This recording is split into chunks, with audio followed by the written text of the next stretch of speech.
ಎಲ್ಲರಿಗೂ ಮೌಲ್ಯ ಶಿಕ್ಷಣದ ಕ್ಲಾಸಿಗೆ ಸ್ವಾಗತ. ಇವತ್ತೇನಪ್ಪ ಅಂತಂದ್ರೆ ಒಬ್ಬ ಮಹಾನ್ ಸಂತ, ಭಕ್ತಿ ಪಂಥದ ಸಾಮ್ರಾಟ್ ಅಂತಲೇ ಹೆಸರುವಾಸಿಯಾಗಿರ್ತಕ್ಕಂಥ ಶ್ರೀ ಚೈತನ್ಯ ಮಹಾಪ್ರಭುಗಳ ಜಯಂತಿಯ ಕುರಿತಾಗಿ ಇವತ್ತು ಅವರ ದಿವ್ಯ ಜೀವನವನ್ನು ನಾವು ನೋಡೋಣ. ಚೈತನ್ಯ ಮಹಾಪ್ರಭುಗಳು ಏನಪ್ಪ ಅಂತಂದ್ರೆ ನಮ್ಗೆ ಶ್ರೀಕೃಷ್ಣ ಪರಮಾತ್ಮ ಭಗವದ್ಗೀತೆದಾಗ ಹೇಳ್ತಾನೆ, ಏನು ಯಾವಾಗ ದುಷ್ಟ ಜನರು ಶಿಷ್ಟ ಜನರನ್ನ ಶಿಕ್ಷಿಸ್ತಿರ್ತಾರ, ಅವಾಗ ನಾನೇನಪ್ಪ ಅಂದ್ರೆ ಯಾವುದಾದ್ರೂ ರೂಪದಾಗ ಭೂಮಿ ಮೇಲೆ ಜನ್ಮ ತಾಳಿ ದುಷ್ಟ ಜನರನ್ನ ಸಂಹಾರ ಮಾಡ್ತೀನಿ ಅಂತೇಳಿ ಶ್ರೀಕೃಷ್ಣ ಭಗವದ್ಗೀತೆದಾಗ ಹೇಳಿದ್ದು ನಮಗೆಲ್ಲ ಗೊತ್ತು. ಅದರ ಪ್ರಯುಕ್ತನೇ ಏನ್ ಮಾಡ್ತಾನಪ್ಪ ಅಂದ್ರೆ ಶ್ರೀಕೃಷ್ಣ ದಶಾವತಾರಗಳು ಕೇಳಿದ್ರೆ ವಿಷ್ಣುವಿನ 10 ಅವತಾರಗಳು. ವಿಷ್ಣುವಿನ ದಶಾವತಾರಗಳು ನಮ್ಗೆಲ್ಲ ಗೊತ್ತು. ಕಲಿಯುಗದಾಗ ಜನ ಏನಪ್ಪ ಅಂತಂದ್ರ ಮೂಢರಾಗ್ತಾರ, ಅಜ್ಞಾನದಿಂದ ಬಳಲ್ತಾರ, ಏನಪ್ಪ ಅಂದ್ರ ಬರೀ ಲೋಭದಲ್ಲೇ ಒದ್ದಾಡ್ತಾರ. ಅರಿಷಡ್ ವರ್ಗಗಳು ಅವರನ್ನು ಕಾಡ್ತಾವಂತೇಳಿ ಭಗವಂತನಿಗೆ ಮೊದಲೇ ಗೊತ್ತಿತ್ತು. ಆದ್ದರಿಂದ ಕೃಷ್ಣ ಏನ್ ಮಾಡ್ತಾನಪ್ಪ ಅಂತಂದ್ರ ಕಲಿಯುಗದ ಜನರ ರಕ್ಷಣೆ ಮಾಡ್ಲಿ ಅಂತ ಹೇಳಿ ತಾನೇ ಈ ಸತ್ಯ ಭಕ್ತರ ರೂಪದಾಗ ಅವತಾರ ತರ್ತಾನೆ. ಆ 10 ಅವತಾರಗಳು ದೇವತಾವತಾರಗಳು ಅವೆಲ್ಲ. ಬಟ್ ಕಲಿಯುಗದಾಗ ಮೊದಲ ಬಾರಿಗೆ ಶ್ರೀಕೃಷ್ಣ ಜನರ ಮೇಲಿನ ಒಂದು ಪ್ರೀತಿಗೋಸ್ಕರ ಭಕ್ತನ ರೂಪದಾಗ ತಾನೇ ಬರ್ತಾನ. ಅವರು ಮತ್ತಾರೂ ಅಲ್ಲ, ಶ್ರೀ ಚೈತನ್ಯ ಮಹಾಪ್ರಭುಗಳು. ಅವರ ರೂಪದಾಗ ಏನಪ್ಪ ಅಂತಂದ್ರೆ ಭೂಮಿಗೆ ಬಂದು ಮತ್ತೆ ಜನರನ್ನ ಹರಿನಾಮ ಸ್ಮರಣೆಯಿಂದ ಭಕ್ತಿ ಮಾರ್ಗದಿಂದ ಜನರನ್ನು ಉದ್ಧಾರ ಮಾಡ್ತಾರ. ಅಂತಹ ಒಂದು ಅವತಾರ ಯಾವುದಪ್ಪ ಅಂತಂದ್ರೆ ಶ್ರೀ ಚೈತನ್ಯ ಮಹಾಪ್ರಭುಗಳ ಹುಟ್ಟು. ಅದೇ ಇವತ್ತಿನ ವಿಶೇಷ. ಫಾಲ್ಗುಣ ಮಾಸದ ಹೋಳಿ ಹುಣ್ಣಿಮೆ ದಿವಸ ಏನಪ್ಪ ಅಂದ್ರೆ 1486ರಲ್ಲಿ ಶ್ರೀ ಚೈತನ್ಯ ಮಹಾಪ್ರಭುಗಳು ಬಂಗಾಳ, ಈಗೇನು ನಾವು ಪೂರ್ವ ಬಂಗಾಳ ಪಶ್ಚಿಮ ಬಂಗಾಳ ಅಂತ ಕರಿತೀವಿ, ಈಗೇನು ಬಂಗಾಳ ಅಂತ ಕರಿತೀವಲ್ಲ, ಬಂಗಾಳದಲ್ಲಿರ್ತಕ್ಕಂತಹ ನವದ್ವೀಪದ ಮಾಯಾಪುರಿಯಲ್ಲಿ ಇವರು ಜನನಾಗ್ತದ 1486ರ ಹೋಳಿ ಹುಣ್ಣಿಮೆ ದಿವಸ. ಸೊ ತಂದೆ ತಾಯಿಗಳು ಇಬ್ಬರನ್ನು ಕೂಡ ಏನಪ್ಪ ಅಂತಂದ್ರೆ ಮಹಾನ್ ಭಕ್ತರು, ಅವ್ರನ್ನು ಕೂಡ ಏನಪ್ಪ ಅಂದ್ರೆ ದೈವ ಭಕ್ತರು. ಅವರ ಒಂದು ಪುಣ್ಯ ಗರ್ಭದಾಗ ಈ ಮಗುವಿನ ಜನನ ಆಗ್ತದ. ಅವತ್ತು ಹೋಳಿ ಹುಣ್ಣಿಮೆ ದಿವಸದಾಗ ಅಲ್ಲಿ ಇರ್ತಕ್ಕಂಥ ಜನ, ನವದ್ವೀಪದ ಜನ ಏನಪ್ಪ ಅಂತಂದ್ರೆ ಗಂಗಾ ನದಿದಾಗ ಸ್ನಾನ ಮಾಡ್ತಿರ್ತಾರ. ಈ ಮಗು ಬೇವಿನ ಮರದ ಕೆಳಗೆ ಜನನ ಆಗ್ತದೆ. ಈ ಮಗುವಿನ ಜನನ ಅವತ್ತೇ ಆಗ್ತದ, ಬೇವಿನ ಮರದ ಕೆಳಗೆ ಜನನ ಆದ್ದರಿಂದ ಇದಕ್ಕೆ ನಿಯಮ ಅಂತ ಕರೀತಾರೆ. ನಿಯಮ ಗೊತ್ತಲ್ಲ, ಈ ಹಿಂದಿದಾಗ ನೀಮ್ ಅಂತಂದ್ರೆ ಬೇವಿನ ಮರ, ನಿಯಮ ಅಂತ ಒಂದು ಹೆಸರು ಕೊಡ್ತಾರೆ ತಾಯಿ.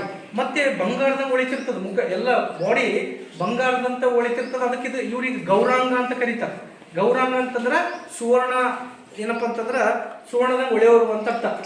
ಸೊ ಎಲ್ಲ ಇಡೀ ಊರಿನ ಜನ ಆತನ ನೋಡಿ ಎಷ್ಟು ದಿವ್ಯವಾದ ಮಗು ಅಂತೇಳಿ ಎಲ್ಲರೂ ಖುಷಿ ಪಡ್ತಾರೆ. ಸಣ್ಣ ವಯಸ್ಸಿಗೆ ಬಹಳಷ್ಟು ಚತುರ ಬಾಲಕ. ಸಣ್ಣ ವಯಸ್ಸಿಗೆ ಏನಪ್ಪ ಅಂದ್ರೆ ಎಲ್ಲ ಸಂಸ್ಕೃತ ಶಾಸ್ತ್ರ ಪಂಡಿತಗಳು ಮತ್ತೆ ಎಲ್ಲ ನ್ಯಾಯ ವ್ಯವಸ್ಥೆಗಳನ್ನೆಲ್ಲ ಕಲಿತಾರೆ. ಕಲಿತು ಆಗಿನ ಕಾಲದ ಎಲ್ಲ ಪಂಡಿತರಿಗೆ ಸೋಲಿಸ್ತಾರೆ. ಚರ್ಚೆ ವಾದಗಳದಾಗ 14 ವರ್ಷ ಅಂದ್ರೆ ನಿಮ್ಮೇಜು 14 ವರ್ಷಕ್ಕೆ ಏನಪ್ಪ ಅಂತಂದ್ರೆ ದೊಡ್ಡ ಪಂಡಿತರು ಇವ್ರ ಜೊತೆ ವಾದ ಮಾಡಕ್ಕೆ ಅನಿಸ್ತಿರ್ತಾರೆ. ಅಷ್ಟು ಜ್ಞಾನವನ್ನು ಪಡೆದಿರ್ತಾರೆ. ಪಂಡಿತರನ್ನೆಲ್ಲ ಸೋಲಿಸಿ ಇವರು ಏನಂತ ಹೆಸರು ಪಡಿತಾರಪ್ಪ ಅಂದ್ರೆ ನಿಯಮ ಪಂಡಿತ ಅಂತ ಹೇಳಿದಲ್ಲ, ನೀಮ್ ಪಂಡಿತ ಅಂತಾನೆ ಹೆಸರು ಪಡಿತಾರೆ 14ನೇ ವಯಸ್ಸಿಗೆ. ಸೊ ಏನಾಗ್ತದೆ, ದುರದೃಷ್ಟವಶಾತ್ 14ನೇ ವಯಸ್ಸಿಗೆ ಇವ್ರ ತಂದೆಯನ್ನು ಕಳ್ಕೊತಾರೆ. ಇವ್ರ ತಂದೆ ತೀರ್ಕೊಂತಾರೆ. ತಾಯಿ ವಿಧವೆ ಆಗ್ತಾರೆ. ತಾಯಿ ಏನ್ ಮಾಡ್ತಾಳ, ಆಯ್ತು ಇನ್ನು ಸಂಸಾರ ನಡಿಬೇಕಂತೇಳಿ ಮಗನಿಗೆ ಮದುವೆ ಮಾಡ್ತಾರೆ ಸಣ್ಣ ವಯಸ್ಸು. ಅವಾಗೆಲ್ಲ ನಿಮ್ಗೆ ಗೊತ್ತಲ್ಲ, ಆ ಕಾಲಕ್ಕೆ ಏನಪ್ಪ ಅಂತಂದ್ರೆ ಬಾಲ್ಯ ವಿವಾಹ ಜಾರಿಯಾಗಿತ್ತು. ಅವಾಗ ಇವ್ರಿಗೆ ಒಂದು 15-16 ವಯಸ್ಸು. ಅವಾಗ ಏನಪ್ಪ ಅಂದ್ರೆ ವಲ್ಲಭಾಚಾರ್ಯರ ಮಗಳಾಗಿರ್ತಕ್ಕಂಥ ಲಕ್ಷ್ಮೀ ದೇವಿ ಏನಂತಂದು ಇವ್ರಿಗೆ ಮದುವೆ ಮಾಡ್ತಾರೆ. ಅವಾಗ ಅವ್ರಿಗೆ ಬರೀ 16 ವರ್ಷ. ಮದುವೆ ಆಗ ಮತ್ತೆ ಜೀವನ ನಡಿಬೇಕಲ್ಲ, ಹೆಂಡತಿನ ಸಾಕಬೇಕು. ಹಿಂಗಾಗಿ ಎಲ್ಲಿಗೆ ಬರ್ತಾರೆ ಅವರು, ಈಗಿನ ಪೂರ್ವ ಬಂಗಾಳಕ್ಕೆ ಬಂದು ಅಲ್ಲಿ ಪ್ರವಚನಗಳನ್ನು ಹೇಳಿ ಜನರಲ್ಲಿ ಭಕ್ತಿ ಪಂಥವನ್ನ ಸಾರ್ಕೊಂತ ತಮ್ಮ ಉಪಜೀವನವನ್ನು ಮಾಡ್ತಿರ್ತಾರೆ. ನೋಡ್ರಿ, ಆಗುನು ಏನಾಗ್ತದೆ, ದುರದೃಷ್ಟವಶಾತ್ ಅವ್ರ ಹೆಂಡತಿ ಲಕ್ಷ್ಮೀ ದೇವಿಗೆ ಹಾವು ಕಚ್ಚಿ ಏನಪ್ಪ ಅಂದ್ರೆ ಆಕೆ ಸಾಯ್ತಾಳೆ. ಮದುವೆ ಆದದ್ದು ಬರೀ 16ನೇ ವಯಸ್ಸಿಗೆ. ಉಪಜೀವನಕ್ಕಾಗಿ ಪೂರ್ವ ಬಂಗಾಳಕ್ಕೆ ಬಂದು ಭಕ್ತಿ ಪಂಥವನ್ನು ಸಾರ್ತಾ ಪ್ರವಚನಗಳನ್ನು ಕೊಡ್ತಾ ಉಪಜೀವನ ನಡೆಸ್ತಿರ್ತಾರ. ಅವಾಗ ಹಾವು ಕಚ್ಚಿ ಲಕ್ಷ್ಮೀ ದೇವಿ ಸತ್ತೋಗೋಣ. ಅವ್ರ ಅಮ್ಮ ಭಾಳ ದುಃಖ ಆಗ್ತದ, ಅಳತಿರ್ತಾರೆ ಮನೆಗೆ. ಇವರು ಪ್ರವಚನ ಮುಗಿಸ್ಕೊಂಡು ಮನೆಗೆ ಬಂದು ಅಮ್ಮ ದುಃಖದಾಗ ಇರೋದು ನೋಡ್ತಾರೆ. ಮತ್ತು ಸೊಸಿ ಸತ್ತಾವ ಅಂತೇಳಿ ಅವ್ರಿಗೆ ಭಾಳ ದುಃಖ ಆಗಿರ್ತದೆ. ಹೇಳ್ತಾರೆ, ಚೈತನ್ಯ ಮಹಾಪ್ರಭುಗಳು ಹೇಳ್ತಾರೆ ತಾಯಿಗೆ, ಅಮ್ಮ ಇದೇನು ಸಂಸಾರದಾಗ ಏನೋ ಅಂತ ಪರಿ ಉರುಳಿಲ್ಲ, ನಾವು ದೇವರ ಸ್ಮರಣೆಯನ್ನು ಮಾಡೋಣ ಅಂತ ಹೇಳ್ತಾರೆ. ಆದ್ರೂ ಕೂಡ ತಾಯಿಗೆ ಸಮಾಧಾನ ಆಗಲ್ಲ. ಇಲ್ಲಪ್ಪ ನೀನು ಸಣ್ಣ ಏಜ್ದವ ಇದೆ, ನೀ ಇನ್ನೊಂದು ಮದುವೆ ಮಾಡಿಕೆ ಅಂತ ಹೇಳ್ತಾರೆ. ಲಾಸ್ಟಿಗೆ ಅಮ್ಮನ ಮಾತಿಗೆ ಒಪ್ಪಿ ಚೈತನ್ಯ ಮಹಾಪ್ರಭುಗಳು ಮತ್ತೆ ಇನ್ನೊಂದು ಏನಪ್ಪ ಅಂದ್ರೆ ಹೆಣ್ಣನ್ನು ತಂದು ಮದುವೆ ಮಾಡ್ತಾರೆ. ಸನಾತನಾಚಾರ್ಯರ ಮಗಳಾಗಿರ್ತಕ್ಕಂಥ ವಿಷ್ಣು ಪ್ರಿಯ ದೇವಿಯನ್ನು ತಂದು ಎರಡನೇ ಮದುವೆಯನ್ನು ಮಾಡ್ತಾರೆ. ಯಾರಿಗೆ? ಚೈತನ್ಯ ಮಹಾಪ್ರಭುಗಳಿಗೆ. ಎರಡು ಈ ಕಡೆ ಸಂಸಾರನೂ ಮಾಡ್ತಿರ್ತಾರೆ, ಈ ಕಡೆ ಭಕ್ತಿಯನ್ನು ಕೂಡ ಸಾಗಿಸ್ತಿರ್ತಾರೆ. ಸೊ ಎರಡೂ ನಡೀತಿರ್ತದ. ಆ ಟೈಮ್ದಾಗ ಬೋಧಗಯಕ್ಕೆ ಹೋಗ್ತಾರೆ, ಗಯಾ ಅಂತ ಕರಿತೀವಿ. ಗಯಾಕ್ಕೆ ಹೋಗಿ ಬಿಹಾರದ ರಾಜ್ಯದಾಗ ಅಲ್ಲಿ ಹೋಗಿ ಈಶ್ವರಪುರಿ ಅಂತಕ್ಕಂಥ ಒಬ್ಬ ದೊಡ್ಡ ಸ್ವಾಮಿಗಳಿಂದ ದೀಕ್ಷೆ ಪಡಿತಾರೆ. ದೀಕ್ಷೆ ಪಡೆದು ಅಲ್ಲಿ ಏನಪ್ಪ ಅಂತಂದ್ರೆ ವೈಷ್ಣವ ಸಿದ್ಧಾಂತಗಳನ್ನು ಅವರಿಂದ ತಗೊಂಡು ಮತ್ತೆ ಮಾಯಾಪುರಿಗೆ ಬರ್ತಾರೆ. ಅಷ್ಟೊತ್ತಿಗೆ ಅವರೆಲ್ಲ ಚೇಂಜ್ ಆಗಿಬಿಟ್ಟಿರ್ತಾರೆ. ಆ ಗುರುವಿನ ಕೃಪೆಯಿಂದ ಅಷ್ಟೊತ್ತನೇ ಬರೀ ಜ್ಞಾನವಂತರಾಗಿದ್ದರು, ಬರೀ ಪಾಂಡಿತ್ಯದಿಂದ ದೊಡ್ಡ ದೊಡ್ಡ ವಿದ್ವಾಂಸರನ್ನೆಲ್ಲ ಸೋಲಿಸ್ತಿದ್ರು. ಬಟ್ ಯಾವಾಗ ಈಶ್ವರಪುರಿಗಳ ಬಳಿ ದೀಕ್ಷೆ ತಗೊಂಡು ತಮ್ಮ ಊರಿಗೆ ಬರ್ತಾರ, ಅವಾಗ ಅವ್ರ ಬಳಿ ಜ್ಞಾನದಕ್ಕಿಂತ ಭಕ್ತಿ ದೊಡ್ಡದಂತ ಮನಸ್ಸಿನಲ್ಲಿ ಉದ್ಭವ ಆಗಿರ್ತದೆ. ಜ್ಞಾನಕ್ಕಿಂತ ಭಕ್ತಿನೇ ದೊಡ್ಡದು.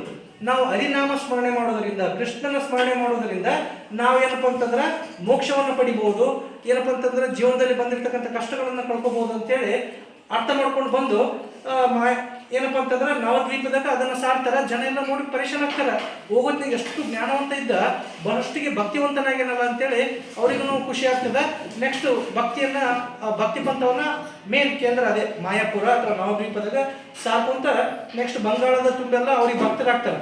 ಸೊ ಬಂಗಾಳದ ತುಂಬೆಲ್ಲ ಅದನ್ನ ಅವ್ರು ಏನಪ್ಪ ಅಂತಂದ್ರೆ ಭಕ್ತಿ ಪಂಥವನ್ನ ಏನಪ್ಪ ಅಂತಂದ್ರೆ ಪ್ರಚಾರ ಮಾಡ್ತಾರೆ. ಇದನ್ನ ನೋಡಿ ಸಮಾಜದಾಗ ಎರಡು ಜನ ಇರ್ತಾರೆ. ಒಂದು ಒಳ್ಳೆಯವರು, ಇನ್ನೊಬ್ರು ಕೆಟ್ಟವರು. ಒಬ್ರು ಆಸ್ತಿಕರು, ಇನ್ನೊಬ್ರು ನಾಸ್ತಿಕರು. ಆಸ್ತಿಕರು ಅಂದ್ರೆ ದೇವ್ರನ್ನ ನಂಬೋರು, ನಾಸ್ತಿಕರು ಅಂದ್ರೆ ದೇವ್ರ ಮೇಲೆ ನಂಬಿಕೆ ಇರಲಾರ್ದವ್ರು. ಈ ನಾಸ್ತಿಕರು ಏನ್ ಮಾಡಿದ್ರಪ್ಪ ಅಂತಂದ್ರೆ ಇವರಿಗೆ ಯಾರಿಗೆ ಚೈತನ್ಯ ಮಹಾಪ್ರಭುಗಳು ಮತ್ತು ಅವ್ರ ಜೊತೆಗೆ ಇರ್ತಕ್ಕಂಥ 5 ಜನ, ಒಟ್ಟು 5 ಮಂದಿ ಕಲಿತು ಏನಪ್ಪ ಅಂತಂದ್ರೆ ಈ ಭಕ್ತಿ ಪಂಥವನ್ನ ಏನಪ್ಪ ಅಂತಂದ್ರೆ ಪ್ರಚಾರ ಮಾಡ್ತಿರ್ತಾರೆ. ಆ 5 ಜನಕ್ಕೆ ಇವ್ರು ತ್ರಾಸ ಕೊಡೋಕೆ ಸ್ಟಾರ್ಟ್ ಮಾಡಿಬಿಡ್ತಾರೆ. ಯಾರು? ನಾಸ್ತಿಕರು. ಅವಾಗ ಚೈತನ್ಯ ಮಹಾಪ್ರಭುಗಳು ಅವಾಗ ವಿಚಾರ ಮಾಡ್ತಾರೆ, ನಾನು ಪೂರ್ಣ ಪ್ರಮಾಣದಾಗ ಭಕ್ತಿ ಪಂಥವನ್ನ ಜನರಿಗೆ ಸಾರಬೇಕಪ್ಪ ಅಂತಂದ್ರೆ ನಾನು ಸನ್ಯಾಸತ್ವವನ್ನ ತಗೊಲೇಬೇಕು. ಈಗ ಹೆಂಡತಿ ಅಮ್ಮನನ್ನ ಜೊತೆಗೆ ಇಟ್ಕೊಂಡೇ ಮಾಡಕತ್ತೀನಿ.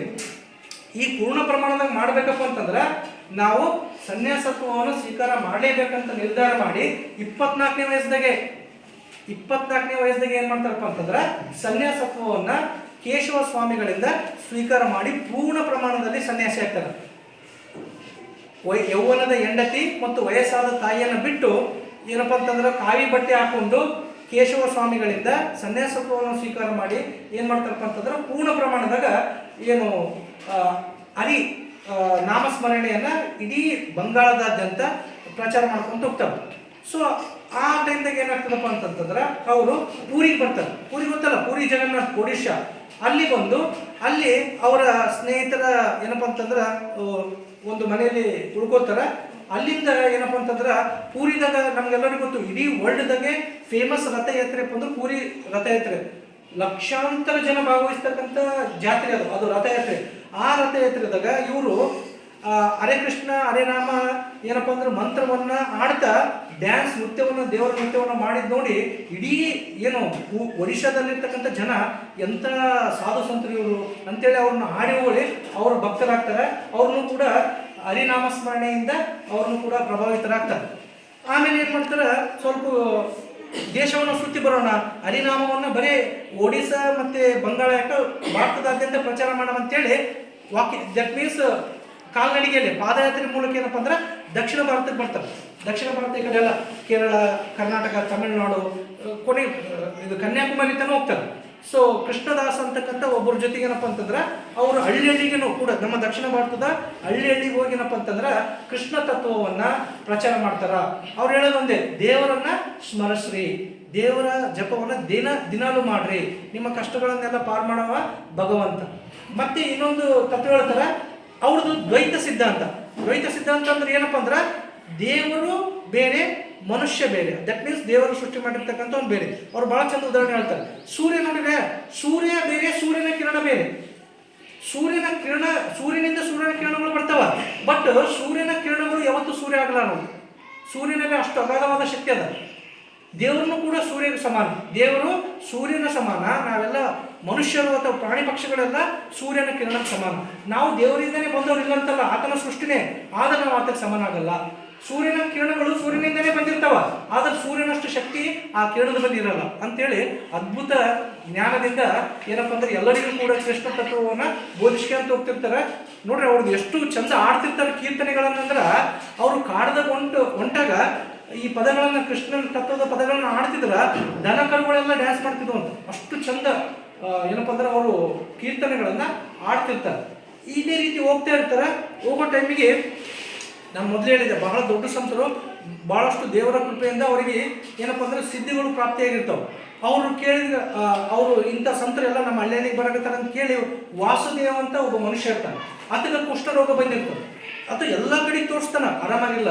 ಎಲ್ಲ ಡಾಕ್ಟ್ರ್ ಬಳಿ ಎಲ್ಲರ ಬಳಿ ತೋರಿಸಿರ್ತಾರೆ. ಕೀವ ಒಳಗೆಲ್ಲ ಗಾಯ ರಕ್ತ ಎಲ್ಲ ಸೋಡ್ತಿರ್ತದ. ಎಷ್ಟೇ ಡಾಕ್ಟ್ರು ತೋರಿಸಿದ್ರು ಮೆಡಿಸಿನ್ ತೋರಿದ್ರು ವಾಸಿಯಾಗಿಲ್ಲ. ಅವ್ರಿಗೆ ಹೇಳಿರ್ತಾರೆ, ಹಿಂಗ ಚೈತನ್ಯ ಮಹಾಪ್ರಭುಗಳು ಬರಕತ್ತಾರ ಅವ್ರು ದರ್ಶನ ಮಾಡು, ನಿಂದು ರೋಗ ಹೊರಟೋಗ್ತದೆ ಅಂತ ಹೇಳಿರ್ತಾರೆ. ಆಯ್ತಪ್ಪ ಅಂತೇಳಿ ಇವ ರೆಡಿ ಆಗಿರ್ತಾನೆ. ಇನ್ನೇನು ಅವ್ರ ಹಳ್ಳಿಗೆ ಬರಬೇಕು ಅವರು ಚೈತನ್ಯ ಮಹಾಪ್ರಭುಗಳ ಗಂಟಿಗೆ. ಆದ್ರೆ ದುರದೃಷ್ಟವಶಾತ್ ಈತ ಆ ಹಳ್ಳಿಗೆ ಬರಟ್ಟಿಗೆ ಚೈತನ್ಯ ಮಹಾಪ್ರಭುಗಳು ಆ ಹಳ್ಳಿಯಿಂದ ಮತ್ತೊಂದು ಹಳ್ಳಿ ಹೋಗ್ಬಿಟ್ಟಿರ್ತಾರೆ. ಇದು ಭಾಳ ದುಃಖ ಆಗಿಬಿಡ್ತದ. ಅರೇ ಹೋಗ್ಬಿಟ್ರಲ್ಲ ಹೆಂಗಪ್ಪ ಅಂತ ಜೋರಾಗಿ ಅಳಕ್ಕೆ ಸ್ಟಾರ್ಟ್ ಮಾಡಿಬಿಡ್ತಾನೆ. ಅಲ್ಲೇ ಕುಸ್ತು ಬಿಡ್ತಾನೆ, ಆಯ್ತು ನಾನು ಯಾರು ಕಾಪಾಡೋಕ್ಕಾಗಲಿಲ್ಲ ಅಂತೇಳಿ.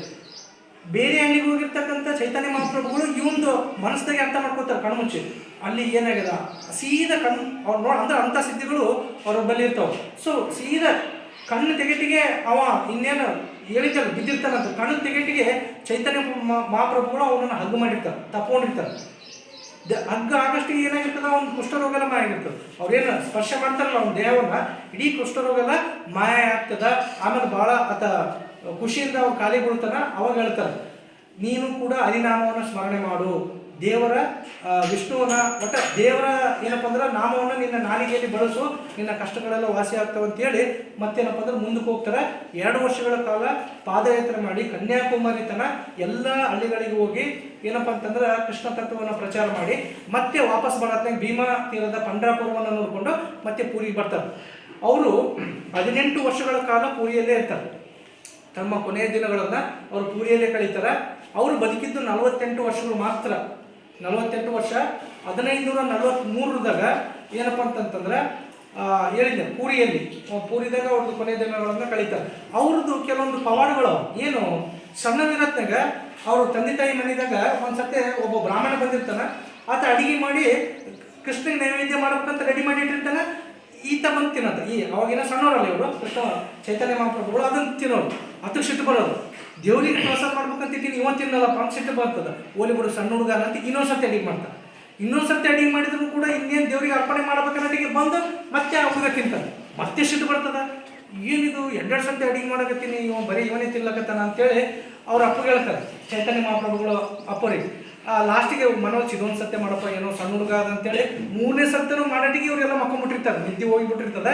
ಆತ 3ನೇ ಸತ್ಯ ಮಾಡೋದೇ 3ನೇ ಊಟನೂ ತಿಂತಾರೆ. ತಿಂದಗಡೆ ಆ ಚೈತನ್ಯ ಮಹಾಪ್ರಭುಗಳು ಸಣ್ಣವ್ರು ಏನಿರ್ತಾರಲ್ಲ ಬಾಲಕೃಷ್ಣ ಅವರಲ್ಲಿ ಕಾಣ್ತಾನಂತೆ ಬ್ರಾಹ್ಮಣನಿಗೆ. ಅವಾಗ ಆ ಬ್ರಾಹ್ಮಣನಿಗೆ ಭಾಳ ಖುಷಿ ಆಗ್ತದೆ.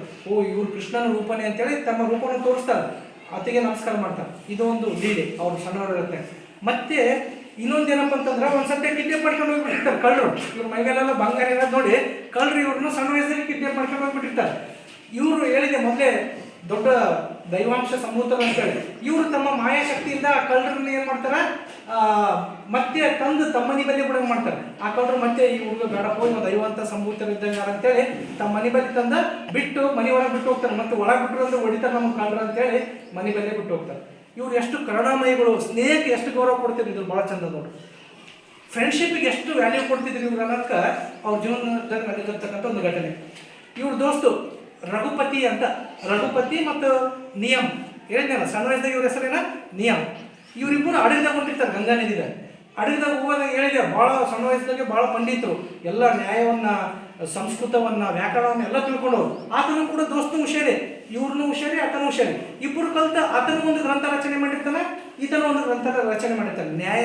ನ್ಯಾಯ ಸಂಹಿತೆ ಅಂತೇಳಿ ಇಬ್ಬರು ಒಂದೊಂದು ಗ್ರಂಥಗಳನ್ನು ರಚನೆ ಮಾಡಿರ್ತಾರೆ. ಗಂಗಾ ನದಿದಾಗ ಹೊಂಟಿರ್ತಾರೆ. ರಘುಪತಿ ಏನಂತಾನ, ದೋಸ್ತ ನಾವಿಬ್ಬರು ಗ್ರಂಥಗಳನ್ನು ರಚನೆ ಮಾಡಿವಿ, ಇನ್ನೂ ಸ್ವಲ್ಪ ಊರು ದೂರ ಅದ, ನಿನ್ನ ಗ್ರಂಥವನ್ನು ಓದು, ಆಮೇಲೆ ನಾನು ಕೂಡ ನನ್ನ ಗ್ರಂಥವನ್ನು ಓದ್ತೀನಿ ಅಂತಾನೆ. ಆಯ್ತು ದೋಸ್ತ ಅಂತೇಳಿ ಇವ ನಿಯಮ್ ದಟ್ ಮೀನ್ಸ್ ಚೈತನ್ಯ ಮಹಾಪ್ರಭುಗಳು ಸ್ಟಾರ್ಟ್ ಮಾಡ್ತಾರೆ. ಆ ಗ್ರಂಥವನ್ನು ಓದಕ್ಕೆ ಸ್ಟಾರ್ಟ್ ಮಾಡ್ತಾರೆ. ಓದ್ತಾ ಮೊದಲೇ ಅಲೆಗಳು ಭಾಳ ತಣ್ಣಗಿರ್ತಾವೆ, ನಿಧಾನ ಧ್ವನಿ ಹೊಂಟಿರ್ತದೆ. ಇವ್ರನ್ನೂ ಕೂಡ ಓಕೆ ಅಂತ ಹೋಗ್ತಾರೆ. ಅದಕ್ಕೆ ರಘುಪತಿ ಭಾಳ ಖುಷಿ ಆಗ್ತದೆ, ಎಷ್ಟು ಚಂದ ಪಡ್ದ ನಮ್ಮ ದೋಸ್ತ ಅಂತೇಳಿ, ಕಣ್ಣಾಗ ನೀರೇ ಬರ್ತಾವಂತ. ಜೋರ್ ಲಾಸ್ಟಿಗೆಲ್ಲ ಓದಿ ಮುಗಿಸ್ತಾರ, ಆಟೊತ್ತಿಗೆ ರಘುಪತಿ ಬಿಕ್ಕಿ ಬಿಕ್ಕಿ ಅಳತಿರ್ತಾನೆ. ಯಾಕೆ ದೋಸ್ತ ಯಾಕೆ ಇಷ್ಟು ಅಳಕತ್ತಿದ್ದಿ ಅಂತಾರಣ. ಏನಿಲ್ಲ, ನೀನೇನು ಪುಸ್ತಕ ಬರೆದಿದ್ದೆಲ್ಲ ನಾನು ಪುಸ್ತಕ ಬರ್ತೀನಿ, ನಂದು ಪುಸ್ತಕ ನಿನ್ನ ಮುಂದೆ ಏನೂ ಅಲ್ಲ, ಅಷ್ಟು ಚಂದ ಬರ್ದಿದ್ದಿ, ಹಿಂಗಾಗಿ ನನಗೆ ಭಯ ಆಗಲಕ್ಕತ್ತದ. ನಾನು ನಿನ್ನ ಮುಂದೆ ಪುಸ್ತಕ ಓದ್ಲಕ್ಕ, ನನ್ನ ಪುಸ್ತಕದಾಗ ಏನು ನಿನ್ನಾಟು ಅಷ್ಟು ತತ್ವಗಳಿಲ್ಲ ನಮ್ಮ ಪುಸ್ತಕದಾಗ ಕಾರಣ. ಅದಕ್ಕೆ ನಿಯಮ ನೋಡ್ರಿ ಏನಂತ, 14 ವಯಸ್ಸವಾಗ ಇಷ್ಟು ಕೇಳತ್ತಿದೆ ನಾವು ಹುಚ್ಚ ಅಂತೇಳಿ, ನೋಡಿ ನಿನ್ನನ್ನು ಅಳಿಸೋದಲ್ಲ ಈ ಪುಸ್ತಕ ಏನು ಮಾಡ್ತೀನಿ ನೋಡಿ ಅಂತೇಳಿ ಆ ಪುಸ್ತಕ ತುಂಬ ಗಂಗಾ ನದಿಗೆ ಎಸ್ಬಿಡ್ತಾರೆ. ನೋಡ್ರಿ ಅಷ್ಟು ಕಷ್ಟಪಟ್ಟು ಬರೆದ ಪುಸ್ತಕವನ್ನು ಬರೀ ದೋಸ್ತಿಗೆ ಅಳಿಸಿತಾನೆ ಈ ಪುಸ್ತಕ ಅಂತೇಳಿ ಆ ಪುಸ್ತಕವನ್ನು ತೊಗೊಂಡು ಗಂಗಾ ನದಿಗೆ ಇಸ್ತಾರೆ. ಇನ್ನೊಬ್ಬರು ಆದ್ರ ಇಷ್ಟು ಕಷ್ಟಪಟ್ಟು ಬರೆದಿನಪ್ಪ ಅಂತೇಳಿ ದೋಸ್ತಿಗೆ ಸಮಾಧಾನ ಮಾಡ್ತಿದ್ರು. ಆದರೆ ಇವ್ರು ಹಂಗೆ ಮಾಡಲಿಲ್ಲ. ಇವ್ರು ಏನು ಮಾಡಿದ್ರಪ್ಪ ಅಂತಂತಂದ್ರೆ, ಪುಸ್ತಕ ನಮ್ಮ ದೋಸ್ತನ ಅಳಿಸಿತಾನೆ ಈ ಗ್ರಂಥ ಅಂತೇಳಿ ಆ ಗ್ರಂಥವನ್ನೇ ತಾವು ಬರೆದು ಅಷ್ಟು ಕಷ್ಟಪಟ್ಟು ಬರೆದ ಗ್ರಂಥವನ್ನ ಗಂಗಾ ನದಿಗೆ ಎಸ್ಬಿಡ್ತಾರೆ. ಅಂದ್ರೆ ಅಷ್ಟು ಸ್ನೇಹಕ್ಕೆ ಮರ್ಯಾದೆ ಕೊಡ್ತಿರ್ತಕ್ಕಂಥ ಒಬ್ಬ ಸಂತ. ಅಂಥವ್ರೆ ಮತ್ತು ಮುಂದೆ ಸಂತರಾಗೋರು. ನಾವು ವಿಚಾರ ಮಾಡ್ಬೇಕು, ನಮ್ಮ ಗೆಳೆತನ ಹೆಂಗಾದ, ಕಷ್ಟಪಟ್ಟು ಬರೆದ ಗ್ರಂಥವನ್ನು, ಈ ಗ್ರಂಥ ನಮ್ಮ ದೋಸ್ತನ ಅಳಿಸಿತಲ್ಲಪ್ಪ ಅಂತೇಳಿ ದೃಷ್ಟಿಯಿಂದ ಗ್ರಂಥವನ್ನೇ ನದಿಗೆ ಇಸ್ತಾರೆ. ಅಂದ್ರೆ ಅಷ್ಟು ಮುಗ್ಧತೆ ಅವರಲ್ಲಿತ್ತು. ಅಂಥವ್ರು ಮಾತ್ರ ಸಾಧು ಸಂತರಾಗಕ್ಕೆ ಸಾಧ್ಯ. ಅಷ್ಟು ಇನ್ನೋಸೆನ್ಸ್ ಇರೋರೇ ಏನಪ್ಪ ಅಂದ್ರೆ ಮುಂದೆ ದೊಡ್ಡ ಸಾಧು ಸಂತರ ಆಗ್ತಾರೆ. ಇದನ್ನು ಕೂಡ ಅವ್ರ ಜೀವನದಲ್ಲಿ ನಡೆದಿರ್ತಕ್ಕಂಥ ಒಂದು ದೊಡ್ಡ ಘಟನೆ. ಹೇಳಿದೆ 1540 ಸುಮಾರಿಗೆ ಅವರು ಪೂರಿದಾಗಿರ್ತಾರೆ. ಎಲ್ಲ ಸಾಧನೆಗಳನ್ನು ಮಾಡಿ ಕೃಷ್ಣ ತತ್ವವನ್ನು ಪ್ರಚಾರ ಮಾಡಿ ಪೂರಿಯಲ್ಲಿ ತಮ್ಮ ಕೊನೆಯ ದಿನವನ್ನು ಕಳಿತಿರ್ತಾರೆ. ಅದಕ್ಕಿಂತ ಮುಂಚೆ ವೃಂದಾವನಕ್ಕೆ ಬರ್ತಾರೆ. ಹಿಂಗೆ ಹೋಗುತ್ತೆ ಹೇಳಿದಲ್ಲ, 6 ವರ್ಷಗಳ ಕಾಲ ಭಾರತದಾದ್ಯಂತ ಸುತ್ತುತ್ತಾರೆ. ಅವರು ಪರ್ಯಟನೆ ಮಾಡಿ ಕೃಷ್ಣ ತತ್ವವನ್ನು ಪ್ರಚಾರ ಮಾಡ್ತಾರೆ. ವೃಂದಾವನಕ್ಕೆ ಬಂದಾಗ ಇಬ್ಬರು ಏನಪ್ಪ ಅಂತಂದ್ರೆ ಸ್ವಾಮಿಗಳಿಗೆ, ಅವರ ಶಿಷ್ಯರಿಗೆ, ಅವಾಗ ಬೃಂದಾವನ ಹೆಂಗಿದ್ದಿಲ್ಲ, ಈಗೇನು ಕೃಷ್ಣಂದು ಮಥುರಾ ಬೃಂದಾವನ ಕೃಷ್ಣನ ಊರುಗಳು ಅವಾಗ ಕಾಡಿದ್ದಂಗಿತ್ತು. ಅವುಗಳನ್ನು ನೀವೇನಪ್ಪ ಅಂತಂದ್ರೆ ಚೆನ್ನಾಗಿ ಕಟ್ಟಿಸ್ರಿ, ಚೆನ್ನಾಗಿ ಮಾಡ್ರಿ ಅಂತೇಳಿ ಆ ಇಬ್ಬರು ತಮ್ಮ ಶಿಷ್ಯಂದ್ರಿಗೆ ಹೇಳ್ತಾರೆ. ಇವತ್ತು ನಾವೇನು ಬೃಂದಾವನ ನೋಡ್ತೀವಲ್ಲ ಅಷ್ಟು ನೀಟಾಗಿ ಮಾಡಿದ್ದಂದ್ರೆ ಅವ್ರು 2 ಸ್ವಾಮಿಗಳು. ಅವ್ರು ಯಾರಪ್ಪ ಅಂದರೆ ಇವರು ಶಿಷ್ಯರು ಮಾಡಿ ಅವರಿಗೆ ಪ್ರವಚನನೂ ಕೂಡ ಕೊಡ್ತಾರೆ. ನೋಡ್ರಿ, ಇವರು ಯಾವುದೂ ದೊಡ್ಡ ಗ್ರಂಥಗಳನ್ನು ಬರೀಲಿಲ್ಲ, ಬರೀ 8 ಅಂಶಗಳಿರ್ತಕ್ಕಂಥ ಒಂದು ಶಿಕ್ಷಾಷ್ಟಕ ಅಂತ ಒಂದು ಏನಪ್ಪ ಅಂದ್ರೆ ಗ್ರಂಥವನ್ನು, ಒಂದು ಸಣ್ಣ ಗ್ರಂಥವನ್ನು ಬರೆದಾರೆ. ಆ 8 ತತ್ವದ ಇಡೀ ಪುರಾಣಗಳು ಏನಪ್ಪ ಅಂತಂದ್ರೆ ಉಪನಿಷತ್ತುಗಳು ಏನು ಹೇಳ್ತವ ಅವೆಲ್ಲ ಅಂಶಗಳು ಬರೀ 8 ಅಂಶದಾಗ ಅವು. ಅದಕ್ಕೆ ಶಿಕ್ಷಾಷ್ಟಕ ಅಂತ ಕರೀತಾರೆ. ಅಷ್ಟಕ ಅಂದ್ರೆ 8. ಸೊ ಶಿಕ್ಷಾಷ್ಟಕ ಅಂತಕ್ಕಂಥ ಒಂದು ಸಣ್ಣ ಗ್ರಂಥವನ್ನು ಅಷ್ಟೇ ಬರೆದರು. ಅವ್ರು ಹೇಳೋದು ಒಂದೇ, ಪ್ರೇಮ.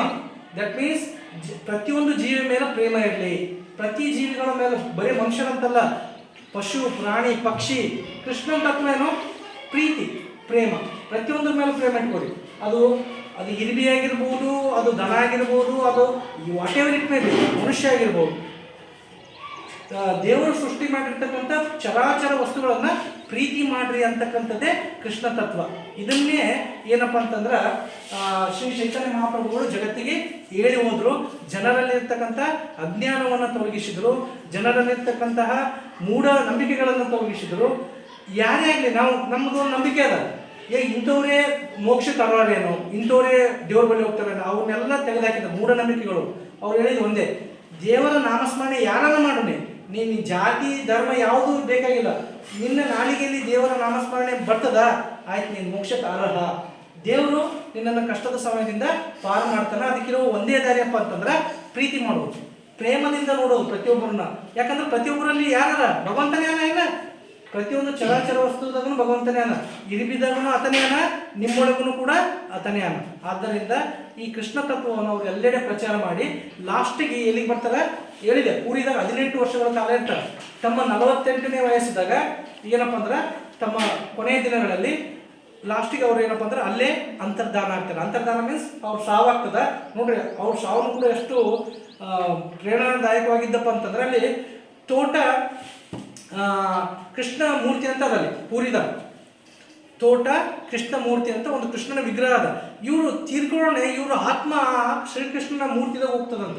ದಟ್ ಮೀನ್ಸ್ ಅಲ್ಲಿ ಈಗಲೂ ಕೂಡ ಅದರದ್ದು ಕುರುಹುಗಳವ.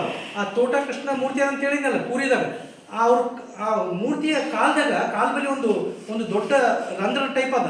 ಆ ರಂಧ್ರದ ಒಳಗಿನಿಂದ ಇವರ ಆತ್ಮ ಶ್ರೀಕೃಷ್ಣನಲ್ಲಿ ಲೀನವಾಯಿತು ಅಂತ ಹೇಳ್ತಾರೆ. ಈಗಲೂ ಕೂಡ ಆ ಮೂರ್ತಿ ನೋಡೋಕೆ ಸಿಗ್ತದೆ ನಮಗೆ ಪೂರಿಗೆ ಹೋದ್ರಪ್ಪ ಅಂದ್ರೆ. ಅಂಥ ಒಬ್ಬ ಶ್ರೇಷ್ಠ ಭಕ್ತಿ ಪಂಥದ ಪ್ರಚಾರಕರು ಯಾರಪ್ಪ ಅಂತಂದ್ರೆ ಶ್ರೀ ಚೈತನ್ಯ ಮಹಾಪ್ರಭುಗಳು. ಇಂಥವ್ರದ್ದು ಜೀವನ ನಮಗೆಲ್ಲರಿಗೆ ಯಾಕೆ ಮಾದರಿ ಆಗ್ಬೇಕಪ್ಪ ಅಂತಂದ್ರೆ ಇವರು ನಮಗೆ ಕಲಿಸ್ಕೊಟ್ಟಿದ್ದೇನಪ್ಪ ಅಂತಂದ್ರೆ ಪ್ರೇಮ ತತ್ವ, ದಟ್ ಮೀನ್ಸ್ ಕೃಷ್ಣ ತತ್ವ. ಅವರು ಒಂದು ಏನಪ್ಪ ಅಂತಂದ್ರೆ ಒಂದು ಯಾಕೆ ಅವರು ಈಗ ನಾವು ಹೇಳ್ತೀವಿ ಕಲಿಯುಗದಾಗ ಜನ ಎಷ್ಟು ಬ್ಯುಸಿ ಆಗಿಬಿಟ್ರಪ್ಪ ಅಂತಂದ್ರೆ ಕೆಲಸ ಕೆಲಸ ಕೆಲಸ, ಜನರಿಗೆ ಟೈಮೇ ಇಲ್ಲ ಯೋಗ ಮಾಡಕ, ಪ್ರಾಣಾಯಾಮ ಮಾಡಕ, ದೊಡ್ಡ ದೊಡ್ಡ ಏನಪ್ಪ ಅಂತಂದ್ರೆ ದೇವರಿಗೆ ಜಾಸ್ತಿ ಟೈಮ್ ಕೊಡೋಕೆ ಈಗಿನವ್ರಿಗೆ ಆಗ್ತಾ ಇಲ್ಲ. ಅದಕ್ಕೆ ಕಲಿಯುಗದ ಜನರಿಗೋಸ್ಕರನೇ ಇಷ್ಟೆಲ್ಲ ಮಾಡೋದಕ್ಕಿಂತ ಬರೀ ದೇವರ ನಾಮಸ್ಮರಣೆಯನ್ನು ನಾಲಿಗೆ ಮೇಲೆ ತಂದರೆ ಸಾಕು, ನಿನಗೆ ಏನಪ್ಪ ಅಂದ್ರೆ ಮೋಕ್ಷ ಸಿಗ್ತದ, ನಿನಗೆ ಸುಖ ಪ್ರಾಪ್ತಿ ಆಗ್ತದೆ ಅಂತೇಳಿ ಅವರು ಒಂದು ಏನಪ್ಪ ಅಂದ್ರೆ 2 ಮಂತ್ರಗಳನ್ನು ಹೇಳಿದರು. ಅದನ್ನೇ ನಾವು ಇವತ್ತು ಇಸ್ಕಾನ್ದಾಗ ಪ್ರತಿಯೊಂದು ಕಡೆಗೆ ಹೇಳ್ತಾರೆ. ಆ ಮಂತ್ರನೇ ಹರೇ ಕೃಷ್ಣ ಕೃಷ್ಣ ಕೃಷ್ಣ ಹರೇ ಹರೇ, ಹರೇ ರಾಮ ರಾಮ ರಾಮ ಹರೇ ಹರೇ. ಇವು 2 ಮಂತ್ರಗಳು ಹೇಳಿದ್ರೆ ಸಾಕು. ಏನಪ್ಪ ಅಂತಂದ್ರೆ ನಿಮ್ಗೆ ಏನು ದೊಡ್ಡ ಯೋಗ ಮಾಡೋದು ಬೇಕಾಗಿಲ್ಲ. ಯಾಕಂದ್ರೆ ಕಲಿಯುಗದ ಜನಕ್ಕೆ ಅಷ್ಟು ಟೈಮ್ ಇಲ್ಲ, ಟೈಮ್ ಇದ್ರೂ ಪೇಷನ್ಸ್ ಇಲ್ಲ. ಹೀಗಾಗಿ ದೇವರ ನಾಮಸ್ಮರಣೆಯನ್ನೇ ನಿಮ್ಮ ನಾಲಿಗೆನಲ್ಲಿ ತಂದುಕೊಡಿ, ನಿಮ್ಗೆಲ್ಲರೂ ಕೂಡ ಒಳ್ಳೆಯದಾಗ್ತದೆ ಅಂತೇಳಿ ಇಡೀ ಜಗತ್ತಿಗೆ ಪ್ರೇಮ ತತ್ವವನ್ನು ಬೋಧಿಸಿ, ದಟ್ ಮೀನ್ಸ್ ಪ್ರೇಮವೇ ದೇವರು, ಪ್ರೇಮವೇ ದೇವರು. ದೇವರು ಮತ್ತೆ ಯಾವ ರೂಪದಾಗಿಲ್ಲ, ಯಾವ ರೂಪದಾಗನ, ಪ್ರೇಮದ ರೂಪದಾಗನ ಅಂತೇಳಿ ಜಗತ್ತಿಗೆ ತೋರಿಸಿರ್ತಕ್ಕಂತಹ ಮಹಾನ್ ಭಕ್ತಿ ಪಂಥದ ಪ್ರವರ್ತಕರು ಯಾರಪ್ಪ ಅಂತಂದ್ರೆ ಶ್ರೀ ಚೈತನ್ಯ ಮಹಾಪ್ರಭುಗಳು. ಇವತ್ತು ಅವರು ಹುಟ್ಟಿದ ದಿನ ಹೋಳಿ ಹುಣ್ಣಿಮೆ. ಹೀಗಾಗಿ ನಾವೇನಪ್ಪ ಅಂದ್ರೆ ಅವರ ಕೆಲವು ಚಿಂತನೆಗಳನ್ನು ನಿಮ್ಮ ಮುಂದೆ ಪ್ರಸ್ತುತಪಡಿಸಿದೆ. ಅವರ ಜೀವನದ ಎಲ್ಲ ಏನಪ್ಪ ಅಂತಂದ್ರೆ ಒಳ್ಳೆಯ ಅಂಶಗಳನ್ನು ನಾವು ಕೂಡ ನಮ್ಮ ಜೀವನದಲ್ಲಿ ಅಳವಡಿಸಿಕೊಂಡಿದ್ದೇ ಆದರೆ ನಮ್ಮ ಜೀವನವೂ ಕೂಡ ಏನಪ್ಪ ಅಂತಂದ್ರೆ ಸುಖಮಯ ಆಗ್ತದ ಅಂತ ಹೇಳ್ತಾ ಶ್ರೀ ಚೈತನ್ಯ ಮಹಾಪ್ರಭುಗಳ ಜಯಂತಿಯಂದು ಅವರ ಪಾದಕ್ಕೆ ಸಾಷ್ಟಾಂಗ ನಮಸ್ಕಾರಗಳನ್ನು ಸಲ್ಲಿಸುತ್ತಾ ನನ್ನ ಮಾತನ್ನು ಮುಗಿಸ್ತಾ ಇದ್ದೇನೆ. ನಮಸ್ಕಾರ.